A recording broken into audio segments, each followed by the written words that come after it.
Jesus. That's a way to start, huh? Good thing you didn't record on the computer yet. No, it is. It is. Ah, nice. Yeah, we're all good. This is going in, man. This is going in the podcast. Fucking live, baby. What's up, headband? Oh, let me get situated here. Did I fucking sit crisscross applesauce here? You couldn't do that a few months ago, could you? No, I can't. I'm sitting like a butterfly right now. You couldn't sit crisscross applesauce if you wanted to? I still can't. Wow. Can you? Mm-hmm. Can you do it in the chair right there? I don't even want to try.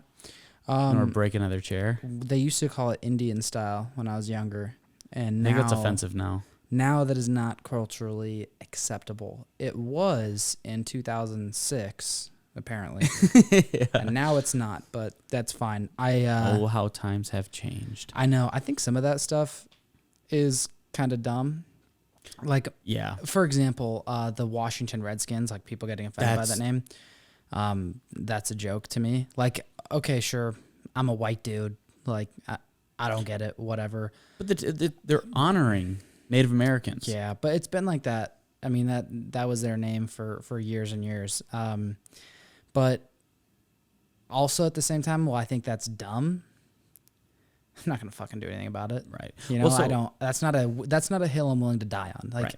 You know, if you want me to say crisscross applesauce instead of sitting Indian style, just tell me what to say, man. Right. I'll say it. That's just how I learned it, so that's what I say.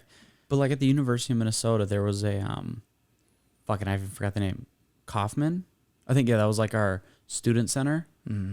Apparently the guy who it was named after was a slave owner, so they changed the name. They've changed a couple names of buildings at the University of Minnesota, and then Lake Calhoun, which was like a uptown-ish area. It's like a little lake. There's a bunch of little like restaurants on there on the lake, and like you can do paddle boarding and shit like that.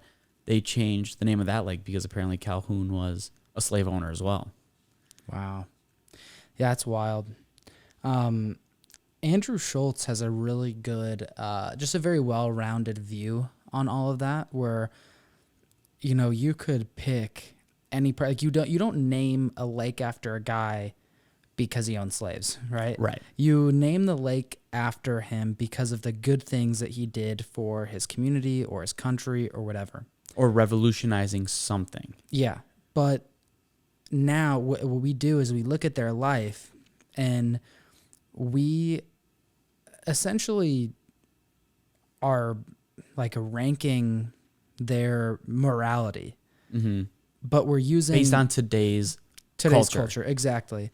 When in that time, it was socially and culturally acceptable to have slaves. Mm-hmm. Not saying it's right. Absolutely. It's terrible. It's fucked up. Right. But we're applying today's culture, today's moral code to hundreds and hundreds of years ago, when we've grown, we've evolved, we've realized like, hey, yeah, these things are fucked up. You know, like, okay, yeah, devaluing a person and their self-worth based off their skin color, their religion, their gender, their sexuality, that's wrong. That's not good. Right. But we can also appreciate the good things that they did while we understand that their worldview and some of their beliefs were very skewed, bad and may have been harmful. Where do you draw the line, right? Because anyone that's done anything influential, that's done anything that has helped further the world, has also done bad things. And I don't know about you, but if my biggest failures or the worst mistakes that I've made or the worst things that I've said were broadcasted in front of the whole world, I mean, you'd be crucified. I would. And I think every single person on this earth would be canceled. Oh, yeah. Well, Joe Rogan just did a segment. I forgot who I think it was Dave Chappelle. This was actually probably a month ago or something he had him on. And they were talking about this, where like when the rioting was going on and statues were being torn down, like the George Washington statue. I don't know if the Abe Lincoln statue got touched with, but a lot of these key figures in American history, you know, yeah, again, you take our moral code and you apply it to them. A lot of the things that they did was fucked up, but the statue was made to represent like the good that the person did to revolutionize, to basically get us to where we are now, and to rip it down because they own slaves. Like, yes, not right, but we now know that. And you have to look at the symbolism Yeah. behind why the statue was made. We're not making statues of them because they owned slaves. Like, could you imagine if everything that we said was broadcasted on our like, we'd be fucking canceled before we even started. Yeah. That whole, I don't even know what to call it, situation or whatever, movement to like remove all these statues was kind of weird to me. Like, I can understand why people would say, I don't want a Confederate soldier statue at my school. Right. I'd be like, okay, that's fine. Right. I get that. Or the Confederate flag is fucking racist or whatever. Okay. Like, yeah, I understand. I also think there was a lot more culture to the South and to the Confederacy than just slavery. Obviously, that's what they were fighting for, right? States' rights, whatever. I mean, let's be honest, states' rights to own slaves. Like, that's really what it was. But And we're going down a realm that I have zero knowledge in. yeah, I didn't pay attention in AP US history. I have limited knowledge just from what I've read after school. Didn't pay attention in school. Yeah. But yeah, I mean, there's a lot more to their culture, whether it's, you know, their food, the way they dressed, you know, just so like, I mean, social dynamics, like every place you go to is different, but we just learned about the South during those times as like slavery. That's the number one thing that like we think of. But that's also because history is written by the winners of whatever the war is. Yeah. So like there are two sides to every story, where if the South were to have won the Civil War, I mean, God knows what today would look like, but I'm sure the North would have been painted as just this horrible, you know, no morals and like all that shit. So yeah, I mean, I had a conversation with a client. I think we talked about this like 2 weeks ago. It's funny we're talking about this now. And we were essentially talking about the fact that, like you said, history is written by the winners. So we can never like 100% know what exactly happened because we hear the winner side of the story. The other guys are the bad guys. There's three sides to every story. Granted, I will say this. If you are fighting for slavery, you're probably the bad guys. Right. But we don't really know all of the information on most situations. I should say any situation that's ever happened in the world. And it was like made me question like everything I've learned in like history classes and things like that. Literally. I guess you'd probably have to show up to history class to like actually know that, but whatever. Actually pay attention and like not fall asleep. Yeah. But there's three. Oh, we're doing it again. ASMR here. Oh, it's brought to you by Big Aspartame. That I'm just kidding. looked way harder than it needed to be. It did. I did not make that look easy. We got that on camera now too. We did. Like, how many meatheads does it take to open a diet root beer? Well, how many meatheads does it take to fucking... Dude, that was on camera too. Nice. Smile, give him a thumbs up. It's all right because I'm wearing my fucking Bears draft shirt or hoodie. I mean, if you're going to spill on something, it might as well be that. Fuck you. Dude, it doesn't even matter, though, because we got Justin Fields, and he is going to haunt the Vikings for 20 years. Until he plays his first NFL down and can prove himself, I'm going to say he's Mitchell Trubisky 2.0. You sound like an idiot when you say that, for sure. I mean... I'll say this right now. Trey Lance is going to be Trubisky 2.0. But how can you say that? Neither of them have played an NFL down. Because Trey Lance has had less snaps in high school and college. Or he's thrown less passes, fewer passes. Trey Lance has thrown fewer passes in high school and college combined than Trubisky did his last year in college. It was like 431 passes that Trey Lance had thrown through high school and college. Trubisky threw like 440 something in just his last year at UNC. How does it... I mean, it's got to be obviously a run-first offense, but like, that's fucking insane. It's crazy. And the biggest knock on Trubisky in out of college was his starting experience. Yes. And that was a really valid critique. But nobody really said that about Trey Lance. Yes, but I feel like this year is when all the critics are going to come out because you'll see how the team, how the players are developing and everything. Yeah. And then you can look back and be like, oh, this is why he's X, Y, and Z. Yeah. But the thing is, with that little starting experience, you also can't say they're the same player, the same person, because maybe after, you know, a couple more years, he ends up being a freaking stud. Right. Like we just don't know. I think that's the hardest part about those guys without a ton of starting experiences. You don't know exactly who they are yet. You know who Trevor Lawrence is. You know who Zach Wilson is. You know who Justin Fields is. You know who they are because they put a lot of film on tape. But it's so different from college to the. I mean, it's a different game. In college, you can pick on certain corners and safeties, and you can attack linebackers that are a little slower, and it's more of a game of matchups. It seems like in the NFL. Yeah. Yes. Right. As an offense, you're trying to create mismatches because if you can get an outside linebacker on a slot receiver, that's good. But in college, it's just like it doesn't matter. The defense could have the perfect matchup, but the better player is going to win. And then in the NFL, I mean, yes, you have your fucking stud wide receivers that are going to get it 8 times out of 10, but it's those mismatches that you're looking for, and that I think more comes from the scheme than it does from the players. Yeah. Well, I think the other thing, the biggest difference maker and why it's so hard for quarterbacks and like translating their game to the NFL is in college, the hash marks are a lot wider, right? So you can spread the field out a lot more. You could spread a defense out a lot more. So now those throwing windows are much larger, right? Yep. And you can be, a half a second late on a read. Mm-hmm. You can't get away with that in the NFL. Not only because the hash marks are closer, but guys are bigger and they're faster. I think the speed's the biggest thing. Yeah. Oh, yeah. I mean, how many guys do you hear, their second or third year when they finally have that breakout year and they say, what happened? And almost all the time they say, the game kind of slowed down and I got a better feel. I got my... And it comes from confidence and comfortability. Yeah. Yep. And especially at the quarterback position. So, I mean, what I will say, good for Fields is that he will start off behind Andy Dalton. And Andy Dalton, yes, he has his haters. He's not a horrible quarterback. He's average. He was on the Bengals when the Bengals were in rebuilding mode for however many years. And, I mean, he kind of got fucked over. Like, you put any quarterback in that situation, they're not going to succeed. Yeah.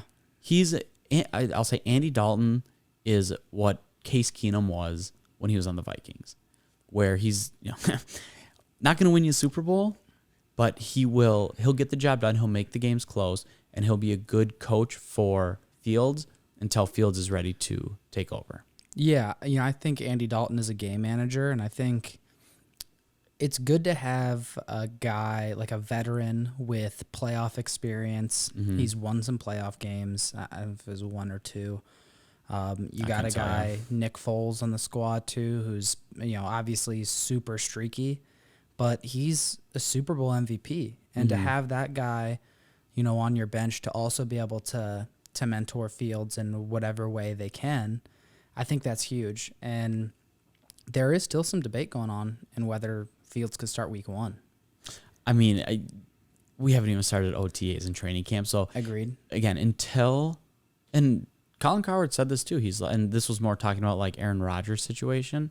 He said he's had players on his show before, and he asks everyone the same question: at what point do you know when a guy can play? And he said, hands down, people say within the first handful of practices, you can tell what level player whoever's going to be. So I think they'll know week 1 what the chances are of Justin Fields starting first week. But until you see how he develops, how he learns the playbook, how he understands all the systems, like, it's a crapshoot right now. Yeah, I think in OTAs and in mini camp and training camp, he has to show that he makes the team significantly better. Because even if they say, oh, he's better than Dalton, but it's not like unless he's going to elevate the team, he has to be head and shoulders above Andy Dalton. If he wasn't a rookie, he just has to be better. Right. But at this point, it's like if he's a little bit better, but throwing him in there too soon, maybe that stunts his growth. Then maybe fucks up his confidence. Because as a quarterback, confidence is everything. So mental. If you go in there and you lose your first 3 games, like, that fucks with you. But if you sit on the bench and then he comes in halfway through the season where it's like, we might have a shot at a playoff run, but if we don't, it's not like the season's on my shoulders. Yeah. He can only go up from there. But if he comes in week 1 and he loses his first 3 games, I Yeah. Trubisky came in. Did he come in week 1? No, he came in like week 4 or week 5. But then he got after pulled again, Glennon right? Sucked. His rookie year he didn't. Oh, he didn't? He played the rest of the year. Last year is when he got pulled. I think they did that to Tua, maybe Dolphins. Yeah. Oh my God, like where they like twice. started him, and then they pulled him again. Yeah. And they like started him again. Where again, as a rookie quarterback, you need to build that confidence. Yeah. They went like Fitzpatrick, Tua. Yep. And it fucks with them. Yeah.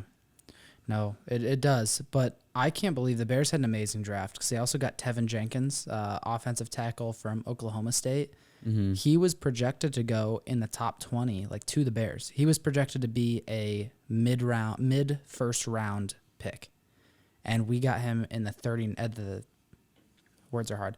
We got him as the 39th pick overall, and which is like the 7th pick in the second round. Oh, did they trade up for that? Yeah, we had Okay. the 52nd and like 84th, and we traded both of those to get up to 39.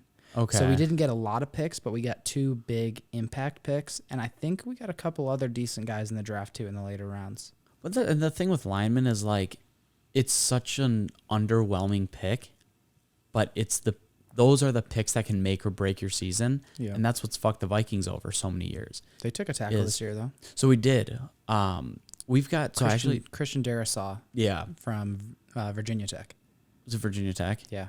I saw this I don't know, little graphic that someone put together. Our 5 linemen now were all drafted in the first, 2 first, 2 second, and then 1 third rounder. Mm-hmm. So it's just it's kind of cool to see that because year in and year out, we'll take 1, maybe 2 linemen, but we're getting a lot of skilled players. And Spielman's been playing the long game, where now we finally have a young group of O linemen that were all high draft picks. And so, I'm excited to see how this plays out because Kirk Cousins isn't the issue. No. And I'm going to say that right now. He put up historic numbers last year.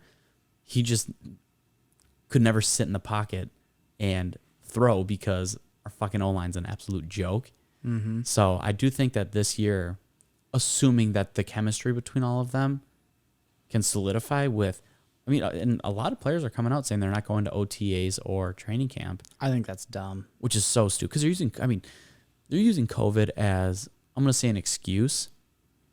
But at this point, like, a lot of people are going out and partying and like going on vacations and stuff. So if you're using COVID as an excuse to not do these training camps, just because no one wants to fucking do them. But that's where spots are won. That's where chemistry is started, and like you can see who's going to work well together and who's not. And that's what fucked a lot of teams over last year with no preseason. Yeah. Because you're missing on all these reps to see what guys can do together. Where this year, fingers crossed that in the next month, 2 months, people are starting to like loosen up a little bit with all the vaccines coming out. And Yeah. I know Minnesota's actually getting rid of the mask rule or regulation in a couple weeks. And Minnesota's been about 3 weeks ahead of Chicago in all of this, which makes me think by midsummer, we might be maskless. That would be wild. I know that the mayor was saying she thinks we could be open by July 4th. That's fucking fun, but I am probably not going to be here. No? No, I've probably gone back to Minnesota that weekend. Yeah. I have not had a 4th of July in Minnesota since my senior year of high school. Wow. Because I've had to work every year. And then last year we opened back up the week before, a couple days before. We went out for the 4th of July. And I was actually just talking to someone. I think that might have been the last time I blacked out. Did you black out that day? Oh my God, yeah, I don't even remember. I don't remember coming. Oh, you know you what? blacked out too. No, I kind of browned out because I remember we talked to the Uber driver and we tried to get him to be our producer for the show. Could you fucking imagine that? And then you said you were walking home on the street and someone asked if you needed a ride and you said no, but we need a producer for the podcast. Fucking talk to him. It was so funny because I was FaceTiming Claire at the time because she was so pissed that I was here and like how drunk I got. How many times did she FaceTime you that night? Was that the 35 times or was that? Dude, there were multiple a times where different it was night? in like the 20s or 30s. Yeah. But whatever, we were here. She was FaceTiming and I ended up leaving and walking home. And I probably talked to that guy for 10 minutes maybe. Mm. Oh my God, she was so pissed at me for just stopping and talking. She's like, he could have taken you in his car. And I was like, you think that that guy's going to be able to control me? I mean, when I get drunk, I get super confident. I'm happy, confident, and generous. Yeah. Should have been like, if she goes, you know, he could have taken you and kidnapped you. You'd be like, yeah, or he could have been our next producer for the podcast. Or we could have a fucking producer right now. And yeah, it's just simple risk reward, you know? it is. And I'm willing to risk a lot. Yeah, you got to risk it to get the biscuit, huh? Fuck yeah. Dude, so fucking Aaron Rodgers, man. Did you read that article Mark gave you? No, I have to read that. Oh, fuck. I wish we would have read it before this, but He gone. I know that fucking quote that you sent me. I literally laughed out loud. Which one? Where he said he's like, you'd be more likely to catch me at a family reunion than in a Packers jersey next year. Which, for those of you who don't know, he divorced his family. Yeah, he and his family do not get along. So, and I'm curious because you said there was a GM that said that he was going to be in a Packers uniform this year. But have you seen what Davante Adams is saying? Mm-mm. When he tweeted out, he's like something along the lines of like, appreciate what you have while you have it, because you won't know what you have what you had until it's gone. Mm-hmm. And he's saying that if Rodgers doesn't play this year, he might not want to be in the Packers, which makes me so happy. Davante Adams said that? Uh-huh. When? A couple days ago, I think. He didn't tweet that? Was that like in an interview or what? I think he tweeted it. Wow. Davante Adams. Dude, I would love to see Davante Adams in another uniform. If they lost him and Rodgers in the same year, oh my God. you know what that means? That means the Vikings will take the division this year. Because if the Bears have Dalton, they won't do anything. Because Fields won't start this year. I hope he doesn't too. I mean, I shouldn't say that. I hope he comes in and kills it and gives the Bears no other option than to start him. But if he doesn't do that and Andy Dalton's our starter, then the Vikings are taking the division. So Davante Adams was on The Herd, which is Colin Cowherd's show, and he said he talked to Aaron Rodgers a bit, and a lot is still being figured out on his end. And then the next tweet said he's 100% behind Aaron Rodgers, and while a few things need to get ironed out first between Rodgers and the Packers, Adams added, hopefully I'll be able to be back on the show and we'll be celebrating. Oh, that's not much. I don't know. Maybe it could have just been a fucking like a meme. Edited tweet that I saw. Yeah. But it made me happy. I fucking hope. I hope he doesn't play. I hope both of them leave. I really hope that the Packers try to big dick Rodgers and they keep him and they sit him and Jordan Love comes in and he sucks and they want to put Rodgers back in, but Rodgers says no, and the Packers go like 4 and what? How do you get to 17? 4 and 13. Yeah. Fuck yeah. Love will suck. He will not be good. Well, and again, that's the thing. Like, if he could play, I think the Packers would have moved on from Rodgers already, traded him, got a fuck ton of capital, plus probably a couple key players, and Jordan Love would be the next man. Yeah. But the fact that they're still holding on, and they're actually bringing in more quarterbacks for OTAs. Like, that's funny. That goes to show they swung and they missed on Jordan Love. Well, I mean, I've watched this video so many times of him rolling out in practice and trying to throw, and he just throws missing it at the that feet. net. I know. Well, so I did see this stat that the Packers. Hello? Hey, what's going on, Jimmy? You got a food delivery? Okay, thank you. We're keeping that in. I had a Nashville hot chicken on the way. I saw the stat where the Packers have had one offensive player drafted in the first round since 2011, and that player was Jordan Love. That's funny, dude. I do feel bad for Rodgers in that instance. Oh, I do too. But at the same time, I don't, because fuck the Packers. I was also gonna say, but also fuck him. So yeah. Anyway, I think that's a good segue to get into some questions here. Question 1: are combo exercises like bicep curls and lunges effective? No. Next question. Yeah. So I feel like the couple variations that I think of in terms of like combo exercises are like this one, like a bicep curl to a lunge or vice versa. And then one I see a lot is like a bicep curl to shoulder press. Yes. If you can curl a weight up, it's way too light to be pressing over your head. Or on the flip side, if you can press a weight up, it's probably too heavy to curl. 100%.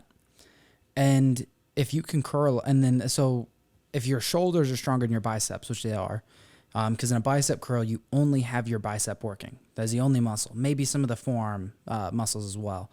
Those are stabilizers. For sure. And then you get a little bit of front delt, but regardless, a bicep is doing a tremendous amount of work during that exercise. On a shoulder press, you have your front delt, your side delt, your rear delt. If you're standing, you have more rear delt. You have triceps. Like, you have a lot going on then. So have a lot more muscles active. It's a compound movement compared to an isolation movement. So you definitely need to be using different weights. Let your bicep curls be curls. Let your shoulder presses be shoulder presses. And your legs, you can lunge a lot more weight than you can shoulder press. I guarantee you that. So, let alone bicep curl. Yes. So unless you're doing fucking 20 reps each leg, then you should. Even still. Even then, yeah. I think most of those combo movements are useless. Just superset them. Do bicep curls and then a shoulder press. Do bicep curls and then a lunge. Even renegade rows, right? So renegade row is when you're in a tall plank in a push-up position, and then you're doing a row with the other hand. You have dumbbells and you have the dumbbells on your hands. Yeah. You're holding on to the dumbbells. I've seen some people do them with one hand on the floor, the other hand just one dumbbell. It's the same shit either way. Interesting. Right? Same shit. But the thing is, you're half-assing a plank. Hips are probably moving everywhere. Probably not bracing very well. And if you're doing that really well, let's just say you are. You probably aren't. If you are, now your rows probably suck. You're probably using a lot of bicep, shoulders probably dipping forward a little bit. And that's not always the case. But the thing is, you end up doing both things kind of half-assed. So not only that, but the weight you're using for the row is going to be way lighter than it could be. So what if you just did a max tension plank and then do your rows? Or vice versa? I mean, imagine if we were trying to sit here and record this podcast and scroll on Twitter or Instagram at the same time. That'd be really fucking hard. It'd be really hard. It would be a terrible podcast. No one would listen to it. And we wouldn't retain anything from Twitter. No. We would not be able to keep up on all the Aaron Rodgers drama. So basically, focus on one thing at a time. Don't fall for these movements because they look cool on Instagram. That is the one positive of those exercises, though. They do look good for the gram. I will say, though, just to counter that, there are some combo moves that are beneficial for athletes that are very specific to their sport and whatever adaptation they're trying to do. And that's where I see it go onto Instagram. Yeah. Where you see an athlete doing it because it's something specific to their sport, which chances are the trainer that's having them do that is having them do it for a cool video, and it has nothing to do with that. But just to play devil's advocate here. Branding 101. Right, exactly. And then, you know, a high school athlete sees that and they're like, oh, what was the Derrick Henry.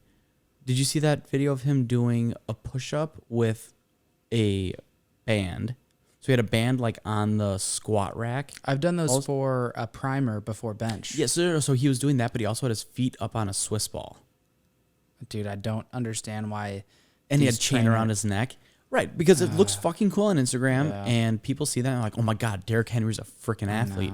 It's like, yes, he's an athlete, but not because he's training like that. Yeah. But then a high school kid sees that and they're like, oh, if Derrick Henry's doing that, I should be doing that too. And then they throw it in there. One, the intention.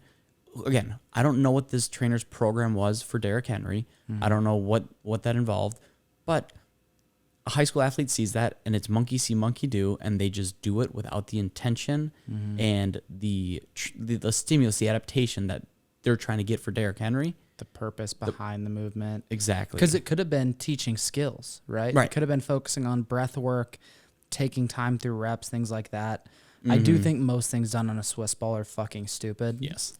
There's a video of Bryce Harper. I don't know if you know who he is. He's a baseball player. I don't live under a rock. Well, I don't know. A lot of people who don't keep up on baseball might have no idea But who he is. he's like a whatever. He's a big name guy. Yeah. But he was doing a squat on a Swiss ball. Standing on it? Yeah.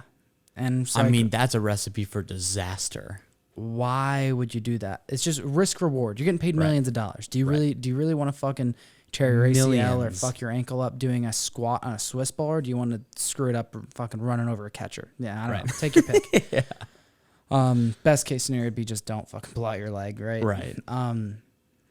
I do think if I had to pick one combo move that I actually do like, I'll give two here. First one would be like a landmine, a rotation to shoulder press. So you essentially start off and you do a row, and as you row, you rotate, and then you catch the end of the barbell in your other hand and press up. I don't mind those for like kettlebells either. But again, you're training athletes probably. Yes, that is focused on explosive power. And I will say this, you would get,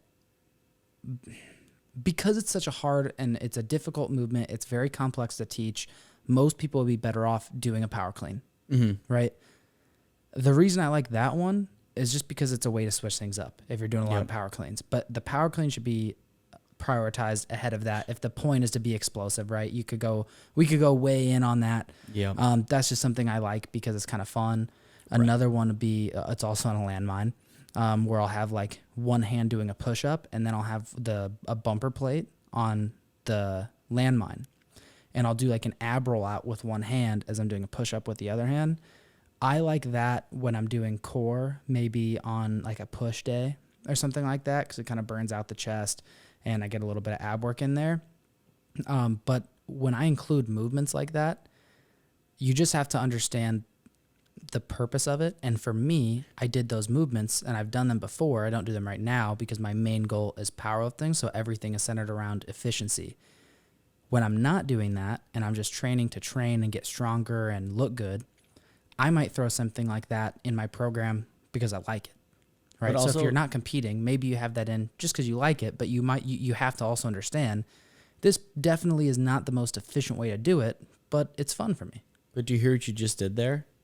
You had a purpose and an intention behind why you were doing it. 99% of the people that do combo moves don't have an intention or purpose other than they saw it on Instagram and they're like, I want to work on my biceps and my shoulders at the same time. So I'm going to do this in one movement. Yeah. Well, don't be addicted. Maybe as their favorite influencer. You know? Fuck, sorry. Come on, man. Unfollow them. They had discount codes in their bio though. Oh, yep. They had the blue check. Oh shit. Fuck. All right. Question 2. Is a calorie deficit all that matters for fat loss? I'm going to say yes and no here. Because if it was all that mattered, no one would be obese. Everyone would be eating a calorie deficit when they're trying to lose weight, and they would lose weight. But what happens is people eat in a calorie deficit, they do a ton of cardio, and they lose a ton of weight, but that's not sustainable. So I'm going to take it more from like a practical approach of no, that's not all, that's not what that matters. That wasn't even English. That's not what matters. Because if it was just calories in versus calories out, we wouldn't have all these behavioral issues and like not big lifestyle changes all at once, but little changes over time that create this healthy relationship with food where you are able to achieve your goals while not going on these 30-day juice cleanses and then binge eating like an asshole for 6 months.